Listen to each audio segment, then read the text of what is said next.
Now, domestic design, which could also apply to public buildings, and we're going to see that quite a bit here, we're going to start with the academic. So these are styles that are coming out of the major art academies. Now, in the case of our first form, Beaux Art, this is coming primarily from students studying at École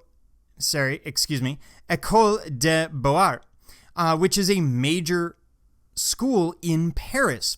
And they're primarily looking at these ideas of the Italian Renaissance. They're looking at the Greeks, the Romans, the French, as well as the French and Italian Baroque. So they're mixing the classical world, the Renaissance, and the Baroque. And we're going to see them using a number of different forms. Now, it becomes very popular, incidentally, locally in Chicago.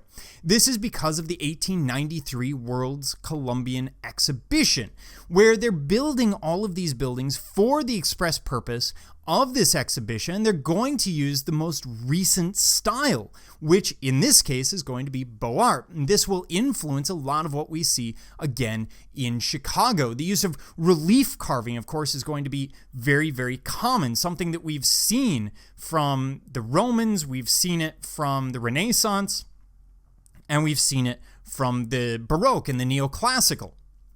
Now, what they're doing with these forms is they're mixing ideas. So you're going to see forms that are classical, forms that are Renaissance, forms that are Baroque. For example, here, the Art Institute in Chicago, we've got this massive pediment, although uncarved, with elements on the roof. Now, they're taking that from the Etruscans and the Romans.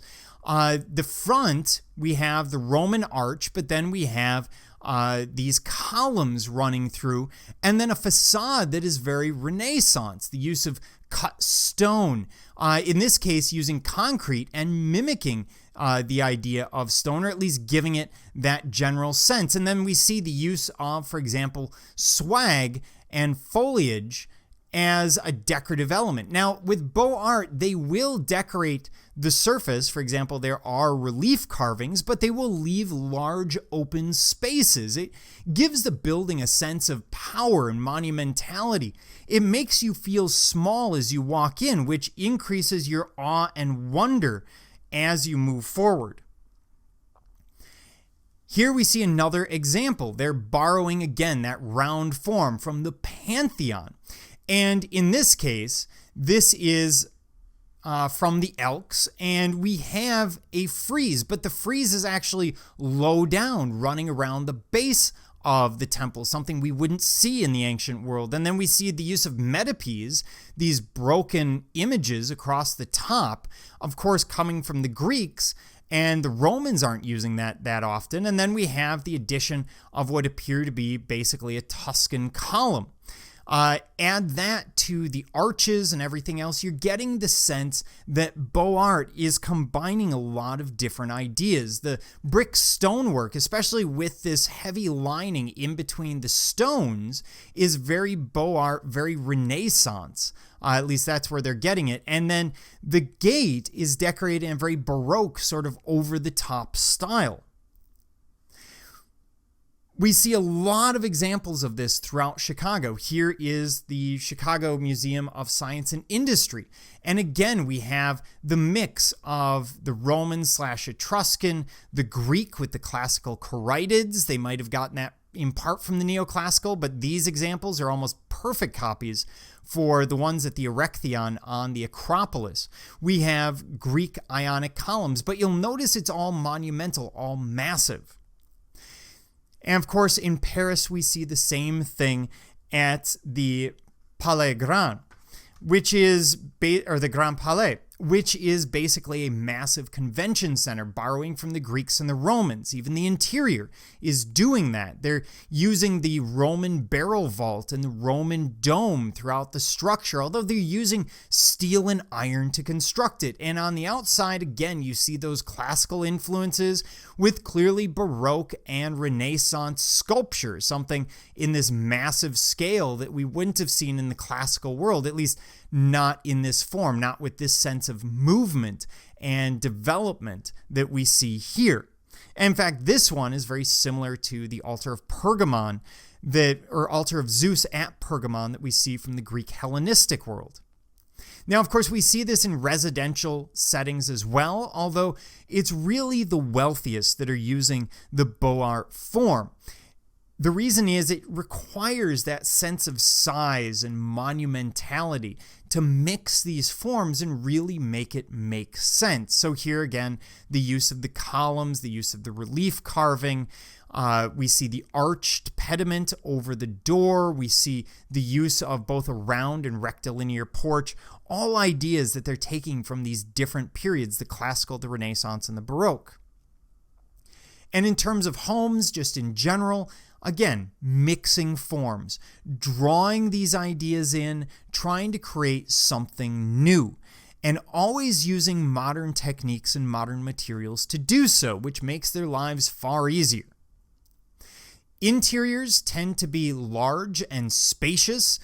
Here we see a library in Paris in the appropriate style.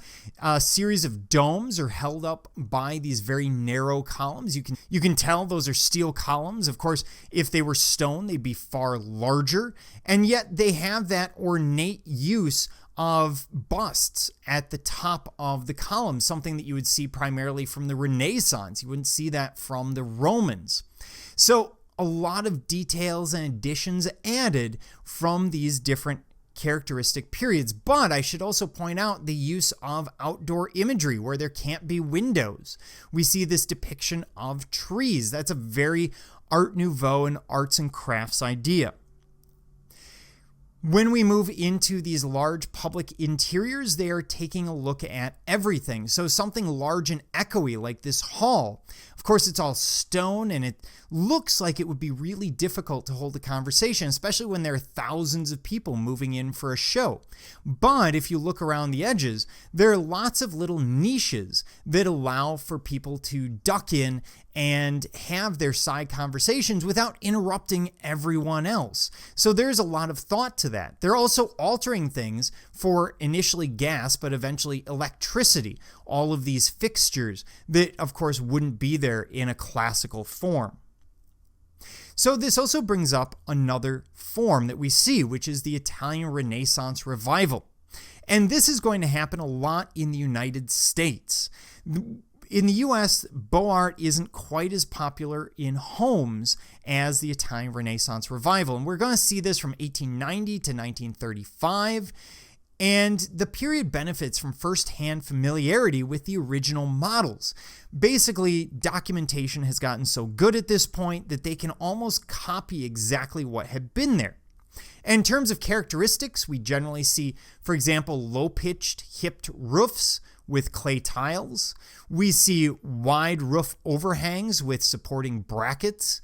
We see second-story windows that are smaller than first-story and often arches over first-floor openings, including windows and doors, as well as this usually overly accentuated keystone that stands out often in the architecture of this period. And by the way, hipped means that the roof goes in two directions. So it's not one roof sort of in a triangular shape all the way across, but rather it falls to all four sides.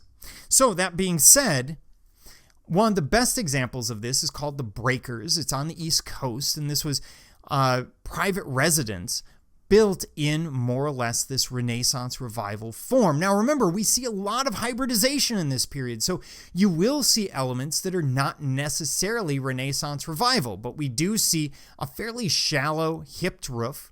We see those wide overhangs with the brackets. We see the use of the arch throughout, as well as windows on the second floor and third floor. They're generally smaller than the ones below it, giving us this very pyramidal form. And we see the mix of both Roman and Greek design sort of coming through the lens or the framework of the Renaissance, with modifications, obviously, for the modern world that they wouldn't have had in the Renaissance. For example, all of these different chimneys, whereas the Italian Renaissance, you don't have as many chimneys in the homes because, of course, you're in Italy where it's generally warmer. So you could have fewer chimneys, fewer fireplaces. The interiors are generally going to be decorated in a very ornate style. We see fireplaces that are going to be massive and monumental, and it's trying to get across a sense of status. Look at how phenomenal I am. I can have this massive house. But something like a massive stone fireplace really accentuates that when you walk into the room. You can't walk into this room without noticing those details, the woodwork, and the use of intarsia and marquetry throughout the woodwork, as well as decorative painting. So we see the gold details running through the background. We see some veneer work. We see the use of diaper patterns in some of these panels. And then the way that they're decorating, and this is in the breakers, this is in the same space, they're using those bronzes that would have been common or thought of as common in the Renaissance, of course, only amongst the wealthy, and they're mixing them with other forms. For example, these chairs are definitely not arts and crafts and Art Nouveau. They harken back more to the Baroque, the Neoclassical, the Rococo, than they do to the more modern form in the period that we're talking about.